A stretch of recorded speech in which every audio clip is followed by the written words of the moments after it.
नमस्कार मित्रों, मेरा चैनल मुन्नाडी नक्षत्र में आप सब लोग का हार्दिक स्वागत है। दोस्तों, मेरा आज का जो विषय है वो है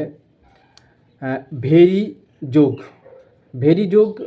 जिसको दुंदुभी जोग भी कहा जाता है, दुंदुमी तथा दामामा जिसको भेरी कहते हैं भी है। तो एक प्रकार की बड़ा वाद्य यंत्र है जो विशेष रूप से कोई भी बड़ा अनुष्ठान, विशेष रूप से जो आदिवासी संप्रदाय है उसका जो अपना फेस्टिवल तथा त्यौहार है और उत्सव है उसमें मनाया जाता है। और प्राचीन काल में जब एक राजा के साथ दूसरे राजा का युद्ध या लड़ाई होते थे उस समय भी दुंदुभी तथा दामामा अर्थात भेरी भी बजाया जाता था। इसके कारण कोई भी बड़ा अच्छा शुभ जो अनुष्ठान होते हैं, कोई भी राज्य का प्रतिष्ठा या राजा का राजगद्दी में बैठना तथा सिंहासन में आरोहण करना, इस समय में भी भेरी तथा दुंदुभी दामामा बजाया जाते थे। तो देखा होता है भेरी जब क्या होता है, इसका भेरी या दुंदुभी या दामामा जब बजाया जाता है तो उसका आवाज़ बहुत दूर दूर तक फैलाता है और बहुत दूर में बैठा हुआ मनुष्य उस आवाज़ को सुन पाते हैं। इसका मतलब यह हुआ, कोई भी जातक अगर भेरी तथा दुंदुभी या दामामा जोग में जन्म लेता है तो मनुष्य का जो ख्याति या जस दूर दूर तक बहुत दूर फैल जाता है और बहुत ही प्रतिष्ठित, सम्मानी एवं यशस्वी, धनी, संपत्तिशाली व्यक्ति होता है और जातक के लिए बहुत ही शुभ फलदायक होता है। तो भेरी जोग कैसे बनते हैं, तो और भी एक कहा है। और दूसरा चीज़ ये है, भेरी जो एक युद्ध, एक लड़ाई का प्रतीक है, तो उसलिए भेरी जोग में जब जातक, कोई भी जातक जन्म लेता है तो जातक बहुत ही साहसी, पराक्रमी, वीर और शौर्य वीर्य युक्त होते हैं। उसके अर्थात शूरता, वीरता, ये सब गुण स्वाभाविक रूप से रहता है। तो जन्म कुंडली में अगर लग्न भाव में या लग्न की द्वादश भाव या लग्न की द्वितीय भाव एवं सप्तम भाव में अगर ग्रह, रविवादी ग्रह अर्थात सूर्य से शुरू करके जो बाकी सब ग्रह है, 7 ग्रह अगर बैठता है अर्थात लग्न, सेकंड हाउस, सप्तम भाव, द्वादश भाव, इस भाव में अगर सब ग्रह बैठता है तो भेरी जोग बनता है। ये एक प्रकार का भेरी जोग है। दूसरी प्रकार का भेरी जोग जो है, अगर गुरु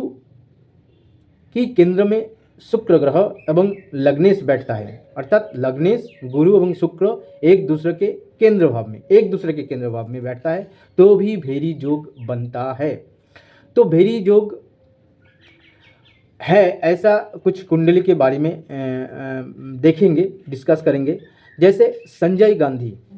ठीक है, जो संजय गांधी का जन्म कुंडली, जो इंदिरा गांधी की पुत्र थे संजय गांधी, उनका कुंडली देखा जाए तो क्या है, उनका कुंडली देखा जाए, देखिए लग्न जो है मकर लग्न और पंचम भाव वृषभ राशि में राहु बैठा है, सप्तम भाव कर्क राशि में शनि बैठा है, अष्टम भाव में चंद्रमा बैठा है और दसम भाव में शुक्र एवं गुरु बैठा है और 11 भाव तथा वृश्चिक राशि में सूर्य, बुध, केतु, ये 3 ग्रह एवं द्वादश भाव में तथा धनु राशि में मंगल बैठा है। यह भी देखिए लग्नेश अर्थात मकर लग्न का लग्नाधिपति तथा लग्नेश शनि, शुक्र एवं गुरु एक दूसरे के केंद्र भाव में है, क्योंकि शनि की चतुर्थ भाव में, शनि जहाँ पर बैठा है कर्क राशि में, उसका चतुर्थ भाव में शुक्र एवं गुरु 2 ग्रह बैठा है। अर्थात यह लग्नेश तथा लग्नपति और शुक्र एवं गुरु एक दूसरे के केंद्र भाव में बैठा है, अर्थात भेरी जोग बन रहा है, जिसके कारण संजय गांधी बहुत ही जाने माने प्रसिद्ध व्यक्ति थे एवं एक जाने माने बहुत प्रसिद्ध फैमिली में उनका जन्म हुआ, बहुत ही धनी संपत्तिशाली परिवार में उनका जन्म हुआ, बहुत ही संजय गांधी का बहुत ही नेम एंड फेम अर्थात नाम एवं जस दोनों ही थे। और द्वितीय जो एग्जाम्पल है वो है सूर सम्राज्ञी लता मंगेशकर की जन्म कुंडली। देखिए लता मंगेशकर का जन्म कुंडली में जो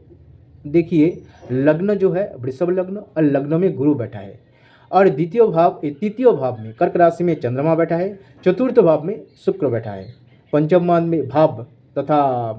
कन्या राशि में सूर्य एवं बुध दो ग्रह बैठा है, छठे भाव में मंगल केतु अष्टम भाव में शनि, धनु राशि में अष्टम भाव में शनि बैठा है और द्वादश भाव में राहु बैठा है। यह अभी देखिए अगर वृषभ लग्न है या तुला लग्न है तो वृषभ लग्न एवं तुला लग्न का जो लग्न है वो है शुक्र। तो सूत्र के मुताबिक जो लग्नेश गुरु एवं शुक्र, या देखिए शुक्र ही लग्नेश है, तो मतलब गुरु एवं शुक्र वृषभ लग्न एवं तुला लग्न के लिए गुरु एवं शुक्र अगर एक दूसरे के केंद्र भाव में बैठता है तो स्वाभाविक रूप से ये दो ग्रह की केंद्र भाव में मतलब एक दूसरे के केंद्र भाव में बैठने से ही भेरी योग बनता है। ऐसे ही अगर धनु लग्न मीन लग्न है तो धनु एवं मीन लग्न का लगने से गुरु, तो स्वाभाविक रूप से गुरु की अगर चतुर्थ या गुरु की केंद्र भाव में शुक्र बैठता है धनु एवं मीन लग्न के लिए तो भी भेरी योग स्वाभाविक रूप से बनता है। ऐसे ही देखिए यहाँ पर लता मंगेशकर का जन्म कुंडली में वृषभ लग्न की लग्नेश शुक्र चतुर्थ भाव में बैठा है और लग्न में गुरु बैठा है, अर्थात